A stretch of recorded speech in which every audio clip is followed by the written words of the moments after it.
Niz uspešni se nadaljuje, to je zelo pomembno.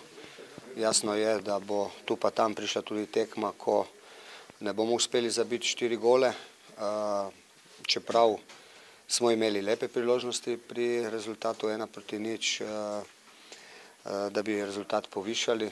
Nasprotnik nam je sredino zaprl popolnoma. Potem v drugem polčasu smo imeli nekaj možnosti za povišati rezultat. Ko tu nismo bili natančni, sem že malo čutil, da bojo zadnje minute potem malce bolj nervozne, ko bi lahko bile, vendar kljub temu zelo, zelo pomembna zmaga. Dobro smo se pripravili, lahko rečem, da smo dobro odigrali. Rezultat 1-0 pomeni, da smo bili zbrani in da smo branili dobro gol, zadeli enkrat in danes je to dovolj za zmago bilo. Ja, imajo nekatere nove igralce, dobra Mura, mi smo zmagali, v nizu jih zmagujemo, vsako tekmo Muro, mislim, da 6krat zapored smo jih zmagali. Dobra ekipa, ampak mi smo boljši.